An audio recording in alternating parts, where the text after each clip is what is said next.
This meeting of Norwood City Council on March 24th, 2015 is in order. Please rise for the prayer and the Pledge of Allegiance. Would you like to lead us in a prayer, sir? Our Father, who art in heaven, as a body we congregate in these council chambers, we pray for thy divine guidance, that we may do all things well according to thy holy will. Amen. I pledge Allegiance to the flag of the United States of America, and to the republic for which it stands, one nation, under God, indivisible, with liberty and justice for all. Can we call the roll, please? Mr. Brady? Here. Mr. Clark? Mr. Whittington? Here. Ms. Allen? Mr. Thornberry? Here. Mr. Senker?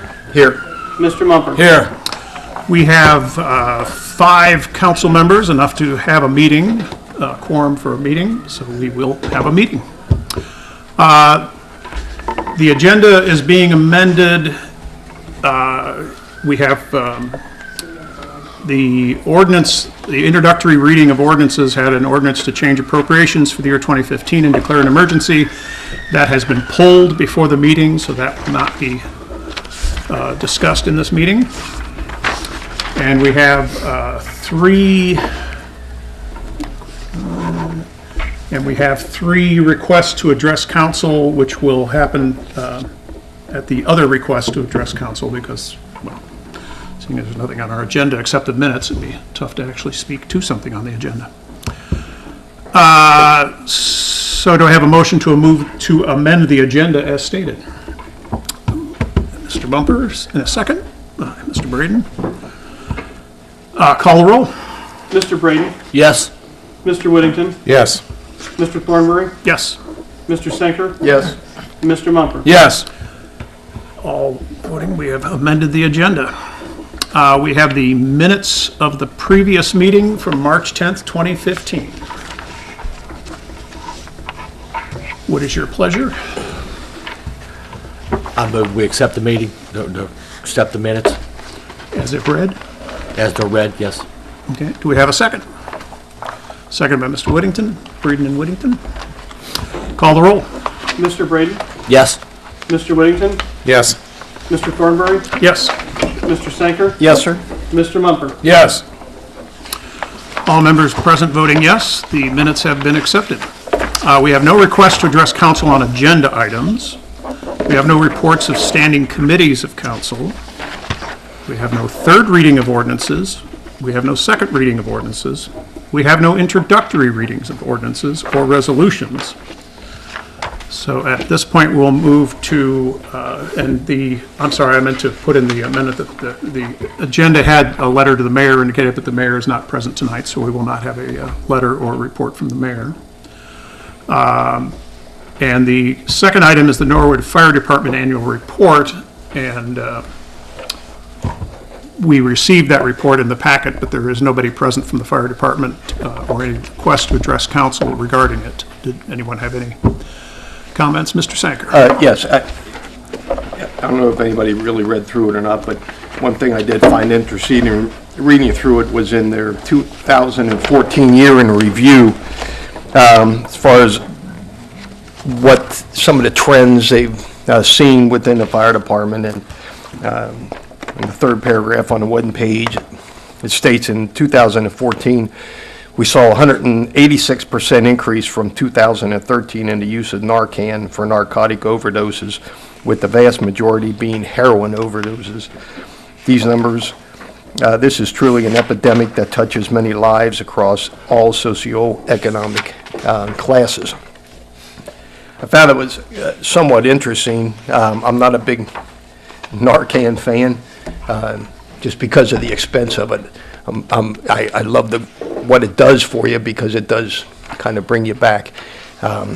However, at some point in time, responsibility has to be taken with this drug, where it's like a common occurrence now.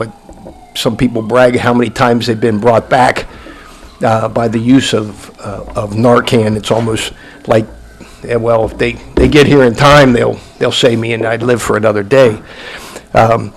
there was a heroin conference that they had last week, I believe it was. The mayor did attend. I was not able to attend due to a prior commitment. But it was interesting from what his comments and what he was saying that we need to kind of get a grasp on this epidemic, what the solution or what the answer is. I don't know that we can solve it here. I mean, it's a bigger problem than just the city of Norwood, as we've seen just recently in the news. But we need to keep our eyes in open and to see where this stuff is going on, and actually call the drug task force or the police to let them know, so we can at least push them somewhere else from here. Later on the agenda, there's a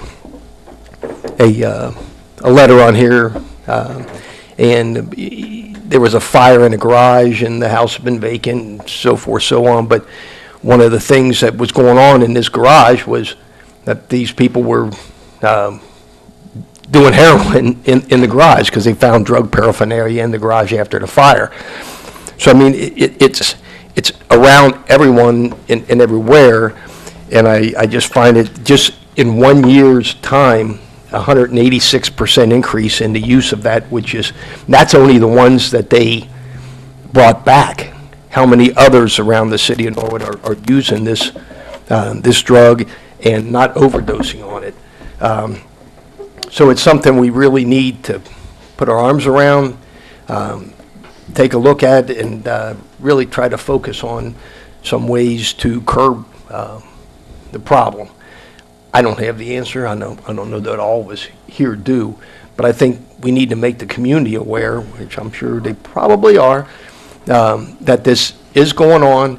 Keep your eyes open. When you see something, call, and we can at least try to eradicate it, or at least try to move it out and make them at least uncomfortable about, number one, selling it, number two, doing it. So that was my comment on the report. Sorry to... No, that's very good. Anyone else, any comments on the fire report? Okay. Should we have a motion to accept it, or does that? I would make a motion that we receive and file and accept the 2014 Fire Department's annual report. Second by Mr. Mumper. Call roll. Mr. Brady? Yes. Mr. Whittington? Yes. Mr. Sanker? Yes, sir. Mr. Mumper? Yes. Mr. Thornberry? Yes. All present voting yes. The report has been received and filed.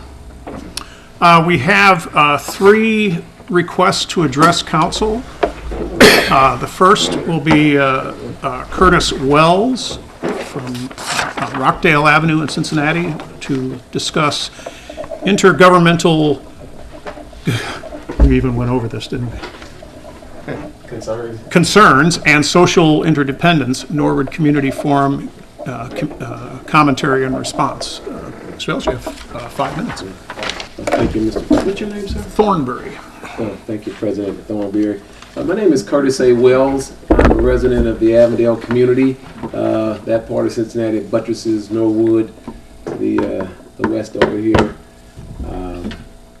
I come to have a conversation for introduction and to work through some issues that have seemed to have cropped up, and to give a position that's alternative but substantive. I'm a licensed teacher, licensed school counselor in the state of Ohio and several other states, 712 language arts and K-12 school counselor. And I have some documents here relative to the Norwood Community Forum 3 weeks ago. I didn't come out 2 weeks ago to that meeting. I was just so tired, but I tried to keep the immediacy and keep an ongoing dialogue. First of all, I'm going to submit a document that I posted online.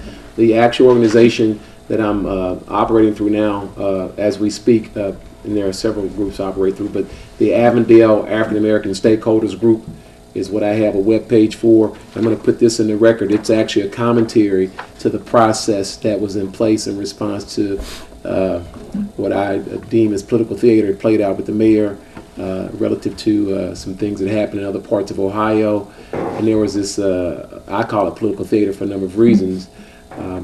had an opportunity before I came to the meeting tonight to research all y'all's background. You all are very educated. You've worked hard in school. You've been successful. And you stand here today as a testament of hard work, just like I've worked hard. So I think that we're fair-minded, educated, intelligent people to discuss public policy and social issues. First of all, I did, going back to this statement, I did post on my webpage, Avondale African American Stakeholders Group, Norwood should stop police PR, start reforms, and black-owned business fund. That may be sort of a harsh response, and it may not, but it's just commentary, it's my opinion. But I like to qualify some credibility. In 2010, I ran for a state rep and as a non-partisan candidate, and Mr. Stiff was on the ballot with me too that year. And I polled number 4, but I was a non-partisan candidate.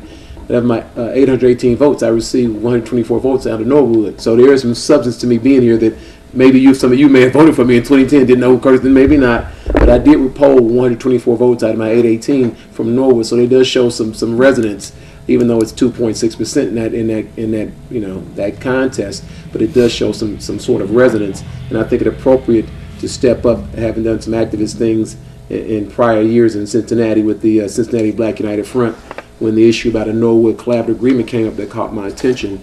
And so I actually looked at some of what was going on with the commentary from the mayor and some broader issues, and to say that some of what the mayor said was very correct about race baiting black leaders. I'm well aware that did happen. He was not inaccurate, was not incendiary. In fact, one of the gentlemen, and that's why I wanted to meet the mayor tonight, one of the gentlemen that ran in the most recent state Senate seat race 9, when he thought he was going to run uncontested as a Democrat, he told the Republican candidate, he can get mad all he wants, but I know for a fact that the elected state senator Cecil Thomas said it shouldn't be black against black in that state Senate seat race. I thought it was Democrat versus Republican as a partisan race, and Cecil Thomas said that. And if he wants to say he didn't say it, I know where he said it too. So there was a lot of substance to what and other people felt that way, that there was political theater playing out with what the mayor had said in support of the police department, and some of us didn't like that. That's why I got involved in the process, to make sure there's an alternative perspective as we move forward. Within this statement, I do point out some things that are very important to Norwood relative to some of the police department issues, but particularly education and business development. Now, as an analyst and as a commentator, I try to be sort of thorough with when we have with public records or government documents, to see actually what the culture is. And I'm going to place in the record as well too. I printed out a copy of Norwood's current school district performance. There is an issue going on with African Americans in Norwood. You're African American citizens, and they're probably a very resourceful group. 8 out of 10 in Norwood, according to the last census, that the performance is quite low with the school district. Now, that is something that hasn't come up. I'm going to put this in the record about what the gap closing is doing. It's failing. And then what the school district is doing as well. That's why I put down my intergovernmental concerns. There are some concerns intergovernmentally. I've had the opportunity, since I'm a licensed teacher school counselor, to interview for a position over here at this Hamilton County alternative school that's placed at the old Norwood High School. See, I've sort of people go like, oh, Wells, he's no. Since I'm a licensed teacher, I see things from some perspective. That school over here is about 85 to 90% Caucasian American in staff. It's about 80 to 95% African American as far as population. There's a lot of them from Avondale, because I see them at the Avondale Library. I've been in that school. I see what's over there. And so we have some issues on social interdependence, and we have some intergovernmental concerns that are going to be coming down the pike. I really sort of feel cynical, but we are not in a more safe world now because of some things that have happened internationally, and Cincinnati has had a hand in that international narrative that has played out. So I think it's just very fair to come in and have a conversation. In my actual response, I'm going to hand in, I grew up in Avondale back in the 70s and went to Burton Elementary, and I've heard stories going back to the 69 riots. It's in actually the 67 riots, going back into some racial animosity, some retaliatory narrative that I've heard from older guys. Some of them are resting in the grave now, about there was animosity between Norwood and Avondale for various reasons. And I think it appropriate that when people come and talk, not just to race bait, to get a conversation with somebody who's of the same political party as the mayor, which is very interesting. The governor is Republican, but the mayor and Cecil Thomas are Democrats. So I'm very suspicious of that political narrative. And I would like to know what was said in the actual meeting. They will never tell me. So I'm going to Sorry, wrap about it. another 30 seconds. I'm going to wrap it up here and just say that I'm opening up the dialogue. I'm going to put my documents into the record for consumption, and I thank you for your time, Mr. President. My website, that webpage is there if you'd like to email me. That's Curtis Wells. You can get me through the Avondale African American Stakeholders Group. And if you have any questions about anything that's posted to that webpage, email me. I'm open to have an alternative perspective where it's not based in this political narrative of grandstanding and whatever that's about. And I thank you for your time for listening. Thank you very much. Thank you. Next, Margaret Waymeyer from Allison Avenue here in Norwood. Ms. Waymeyer, come on up.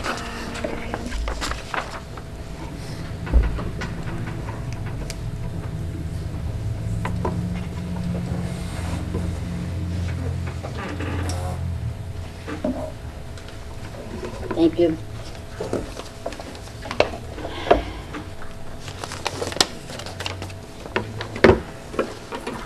I attended the police drug meeting last week at Norwood High School. Now, I know heroin is a serious problem countywide, but I did not know that Norwood, in a city of 19,000 citizens, had 20 of them had died in 2014 to heroin overdose. 20 may not seem a large number, but in a city of 19,000, that's almost 2 people a month. If you want to take them 1 3/4 or something like that, but that's a lot to one thing. And that wasn't all. The fire department's responses to heroin overdose was great, and it's keep growing, as witnessed by the amount of money that is being used for Narcan, which now I understand, it originally started off at $15 when they would go, is now up to $35, and we are one of the biggest cities using it now, after Cincinnati. Little places like Deer Park, Reading, and all that. So I thought, well, I'll go and talk to people. I think we've got to do something. So I started talking to people in the community.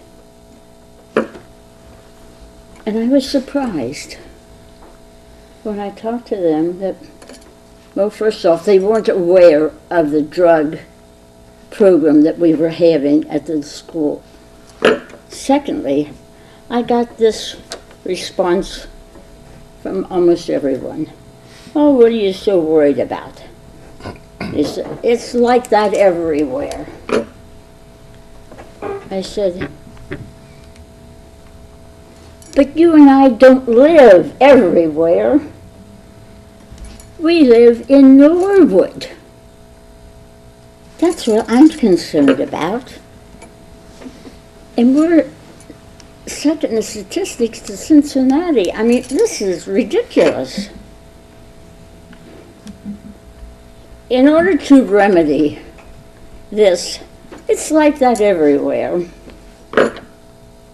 I believe Norwood citizens first, and I'm saying the Norwood citizens first, must change Norwood to, it's like that everywhere, to it's not like that in Norwood, before we can even tackle everywhere.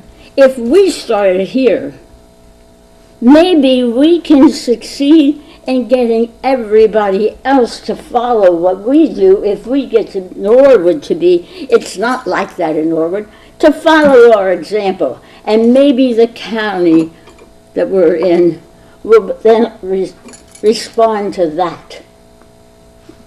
If we get a starter, one to start, others follow.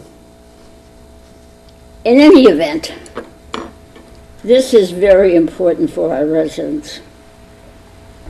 Those who are users, those who are family of users who I talked to, and oh my, the general public, because it's affecting us not only with them being users, but also, as was brought out at this meeting, we have a lot of break-ins, and we have a lot of stealing, we have a lot of selling things, because they need money to buy this heroin. We've got to help them break the habit. It's difficult. We've got to get the general public involved.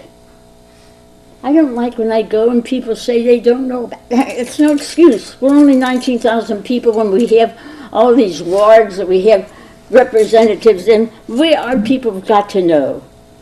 So I would like to suggest, and this is going back, I know, and I'm going to be hearing, oh, we tried that before, Margaret, and it didn't. Yes, it did work.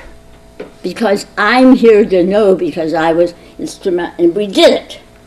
Remember, I would like to suggest we bring back these monthly ward meetings where issues are brought up before each ward and keep them aware of what's going on. Then there's no excuse for them not to get involved. And I don't care what we say about anything.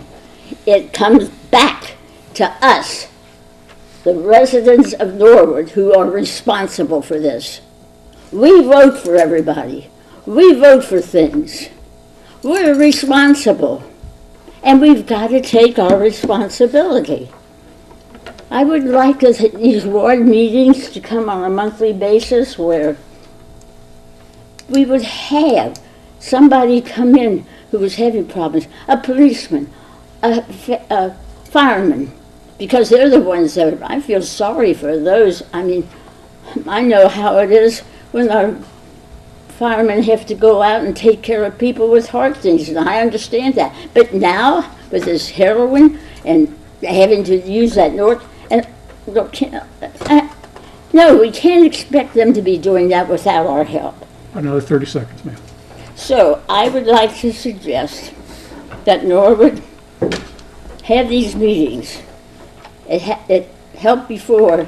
We brought down in West Norwood the auxiliary police department, and it got stuff done down there in West Norwood then. If we have this now, we can make Norwood the first city that can say, it's not that way here. We have to work with our police and our firemen and the city departments any way we can. But we've got to do something about this. It's your city and it's my city. And I want it to be the best city. We can. We have the wherewithal and we can have the people. But start by bringing all of us in, working together. Now that's going to take part of you guys to get your wards to come in, but get them in. We got a lot of people out there. You don't have to do it all on your own. You got us, and use us. Thank you, Thank Mrs. you. Sweemeyer. Next, we have a request from Annie Wilkerson, the field representative for Congressman Brad Wenstrup. She lives on Beechmont Avenue.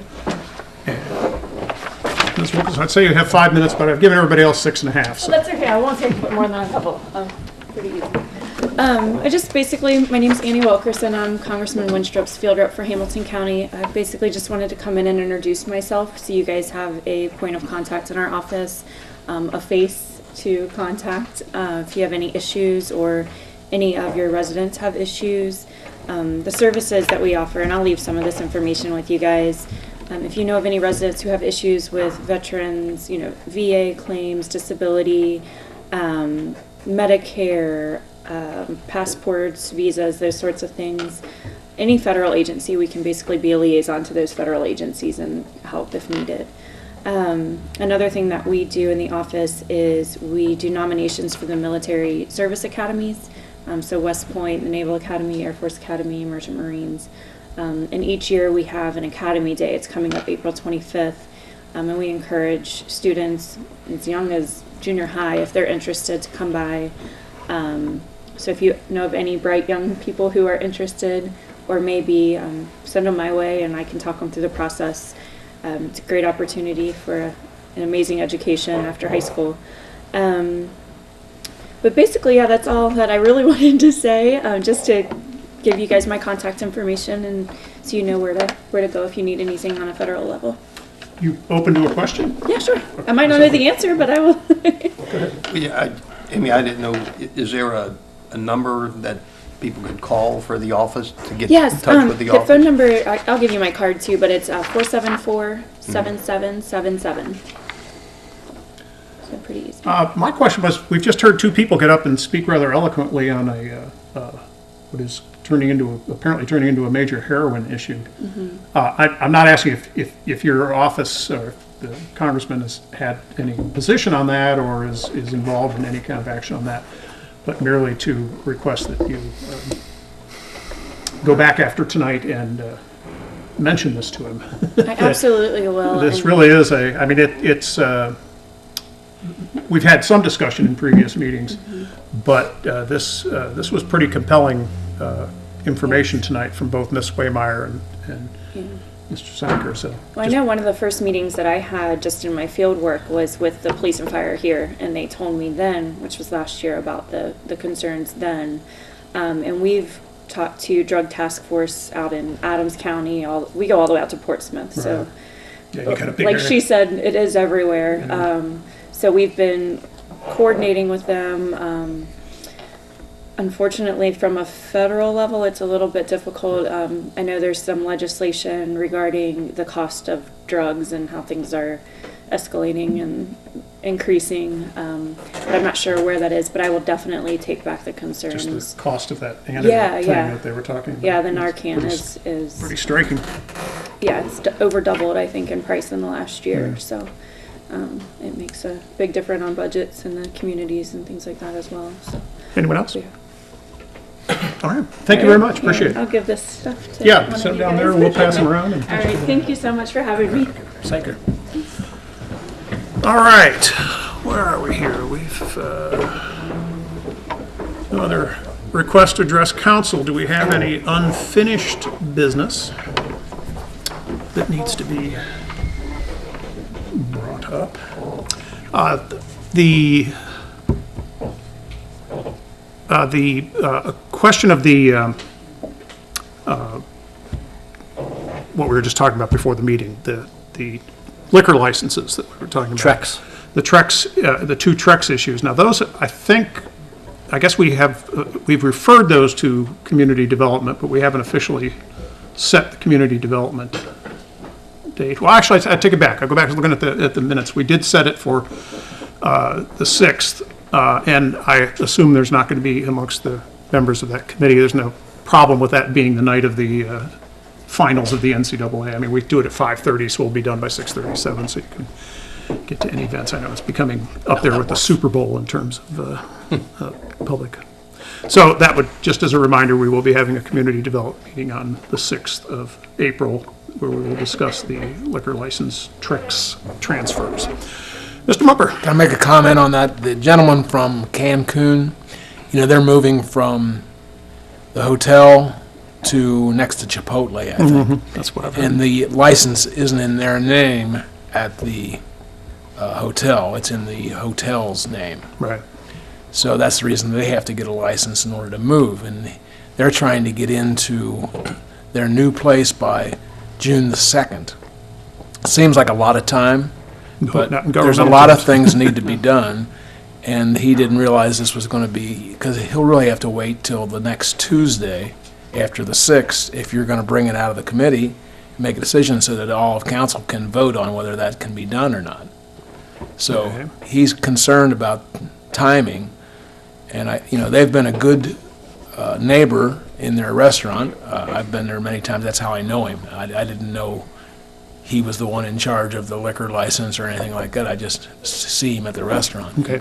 He's very concerned about getting the action taken care of, and he went the right route in doing this. He came to the city. The other group, did went to the head liquor guy or something here. Yeah. So are you So I recommending we just have a meeting wish- sooner, or? Well, either have a meeting sooner or get a decision out at that meeting for a current business that has in need of a license. Well, I would expect coming out of the meeting, we'd have a recommendation. Yeah. And then that would go then it would go straight from the committee to the liquor people, or to the, I think they've got it all set as to the transfer can be made. All So they they're just need waiting is for us to us go- to agree, a resolution or whatever we do. The other place, the Sunoco station, I noticed they're tearing down part of their old building there on Norwood Oh, Avenue. that answers that question. So they're gonna, looks like they got a building permit if they're doing that, so I suggest you check with the building department and see what's going on there Yeah. before they even Yeah. secured the license. okay. I'm not against anything. Oh, yeah. I just want to, just notice things that are going on. No, that's good to bring it up. Mr. Sacker? Yes, on that topic, I did bring a copy of the building plans for over at the Sunoco, and I did have the clerk request that they forward these plans and that information on the building over there to all the council members, so that they were aware of they did receive a building permit for a building that doesn't necessarily include a liquor permit, but they're going to put a little store there. So that should have been sent to all the council members, and especially community development, as far as the building permit has already been issued by the building department for the building for a little store there. But there is no liquor permit, or Trex, nothing's been signed on that until it goes through you guys. So it's your understanding we have been sent that document there Yes, sir. There was. in the mail or in our packets? I didn't see it in the packet. I was copied on an email from the clerk's office that it was sent to everyone, so I assume it was. Because I had sent an email to the clerk's office requesting that be sent to all the council members. Clerk of Councils? Oh, That's correct. okay. To all the council members, especially the Community Development Committee. I also requested that the building department be copied so that they were aware, and to make sure that it was, the building department had issued a building permit, and it wasn't just that, yes, we have been. Okay. So I did that right after the last meeting, because Mr. Patel sent me what he had, which I forwarded on, so that everybody would have that prior to the community development meeting. I'll make sure that happens. So, yeah, so if you haven't gotten it, you should have gotten it, so. Okay.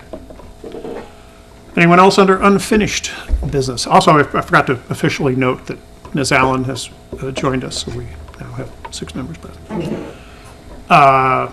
Any other unfinished business anyone wants to bring up? Any new business that anyone would like to bring up? Mr. Whittington?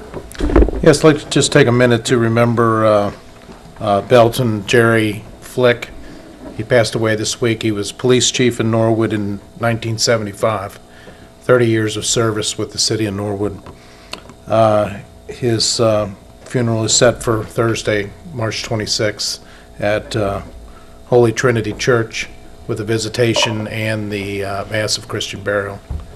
So, just want to make people aware of that. Appreciate that. Yeah, we saw that in the paper. Any other new business? We'll move to communications. The first is a letter from Chuck Barlow regarding the monthly earnings tax report. To Norwood City Council from Chuck Barlow, Earnings Tax Department. 3/4/2015 RE Monthly Earnings Tax Report. Attached is the monthly report for February 2015, indicating collections in the amount of $1,199,980.77. This reflects an average year-to-date increase of 10% from 2014. Should you have any questions, please contact the Earnings Tax Department. Do we have a motion to accept the letter? Of course, we accept and file the letter. Do we have a second? Mr. Mumper? Call the roll. Mr. Braden, Yes. Mr. Whittington? Yes. Ms. Allen? Mr. Thornberry? Yes. Mr. Senker? Yes, sir. Mr. Mumper? Yes. All present voting yes, the letter has been received and filed. The second communication is a letter from Jerry Stoker regarding a request for waiver of vacant building maintenance license for the property located at 1939 Elm Street. To City Council from Jerry Stoker, Building Commissioner, March 13, 2014. Request for waiver of vacant building maintenance license for the property located at 1939 Elm Street. Copy Mayor Tom Williams, Chris Brown, Assistant Law Director, file. Lee Cornett, the current owner of the property, is requesting that City Council grant a waiver from the prerequisite that requires them to obtain a vacant building maintenance license. The authority for City Council to grant a waiver is stipulated within the vacant building ordinance. Please find attached the documentation for your review and consideration. Background. In 2008, City Council in a proactive action passed the vacant building ordinance, which regulates standards for vacant buildings. This ordinance includes the mandatory requirement that property owners obtain a vacant building maintenance license. The rationale for the creation of this ordinance was to improve city neighborhoods by expecting vacant buildings to meet certain standards and to allow the City of Norwood Building Department personnel to continually monitor the upkeep of properties in efforts to prevent vacant structures from becoming a disgrace to the community. Request. Lee Cornett's waiver request states that he desires to have until July 31, 2015 for exemption from the license requirements for the following reasons. Comments and recommendations. It is his intent to complete the construction and apply for a certificate of occupancy and have the property ready for the market by August 1st, 2015. Mr. Gavin has submitted a development plan and has financing to complete the project. As stated above, the renovations will be completed by July 31, 2015, with the goal of it on the market for August 1, 2015. Therefore, in consideration of the above, I would recommend that City Council consider granting the waiver request. If you have questions concerning any of the above, please do not hesitate to contact me. Attachments, original vacant building letter dated March 3rd, 2015. Do we have a motion? I would move to accept the letter and to grant the waiver. Second by Mr. Do we have a vote? Can I make a comment, please? Oh, I'm sorry. Got so little tonight. Yeah, I just, after reading through it, I'll give them the benefit of the doubt that they are going to try to put this thing on the market by August the 1st, but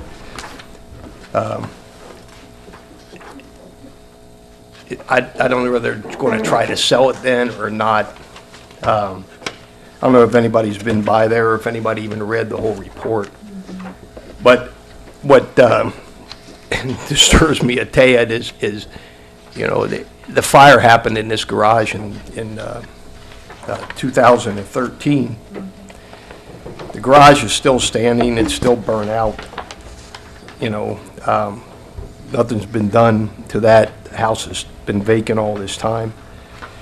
I mean, I'll give them the benefit of the doubt and see if they can get it done. If they don't, quite frankly, this would be one that I would recommend be put on the mayor's list to actually tear down and vacate that property.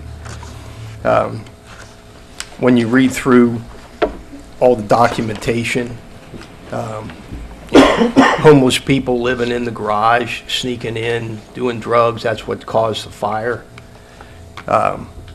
This is exactly one of the things we're talking about, and nobody really evidently never came forward about this property or about these people doing this until after the fire, and then when the investigators went down to check on it, then all of a sudden everybody's seen everything. Well, these people going in and out, well, we need to know this stuff prior to a fire, or, you know, this is what we were just talking about. The community needs to be involved in this prior to something drastic happening. Fortunately, nobody was hurt in this, or nobody else's property was damaged. However, if it's the wishes of council, we can go ahead and that's why the procedure is set there, so that there is an option that they can potentially rebuild this. But this is one I think we all should keep an eye on if it doesn't happen by by the dates that he has specified in here. By April 30th, all missing siding, soffits repaired, downspouts, broken glass, garage repaired or removed. If that's not done by April 30th, I say we rescind this license and recommend that this be put on the mayor's list to tear down. However, if we vote to grant the request, I would say that we grant the request, this will have to be amended if you so choose. It's up to you, but that, the dates specified in here need to be met in order for this waiver to be granted. Because I just think this will fall between the cracks again, and it'll sit for another 2 years and nothing will be done with it. So, it's just my opinion that it's not going to happen. So I just think that potentially that if we amend our motion to put a stipulation in there that the dates in here, the work that's to be done needs to be performed by the dates specified. This is by the owner, not by the building department, that we hold them to these dates, just, as a contingency in our waiver grant. That's just my opinion. Well, as the individual made the motion, your suggestion sounds reasonable, but do we want to go further? I mean, based on what you're saying, it's pretty compelling. I mean, on one hand, we're taking the word of our building commissioner who's made this recommendation.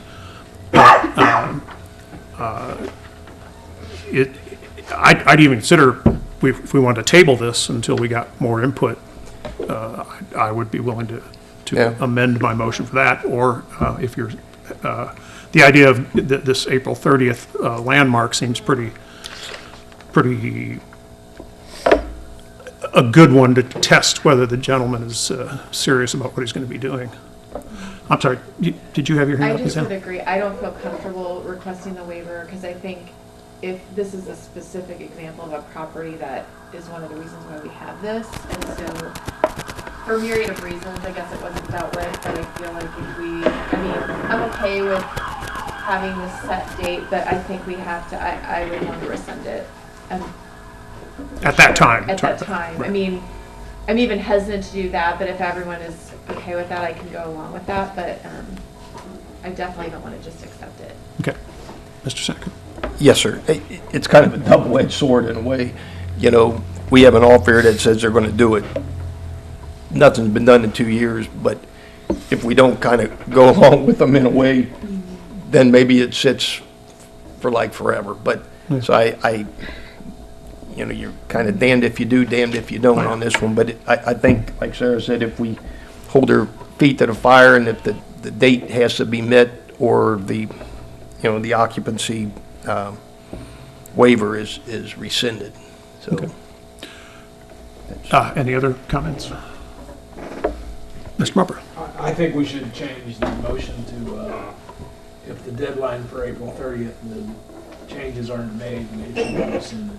Okay. It should be, and then be sent back to the building commissioner so that he knows what we have done. Okay.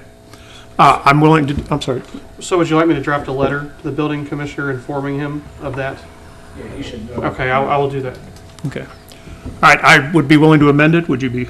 I'll second it. The second, okay. So the amended motion then would be to accept the recommendation for the waiver, stipulating that if the stated landmarks are not hit by April 30th, that we are free to rescind rescind our motion, our judgment. I'll second that. Second that. All righty, call the roll. Mr. Braden? Yes. Mr. Whittington? Yes. Ms. Allen? Yes. Mr. Thornberry? Yes. Mr. Sanker?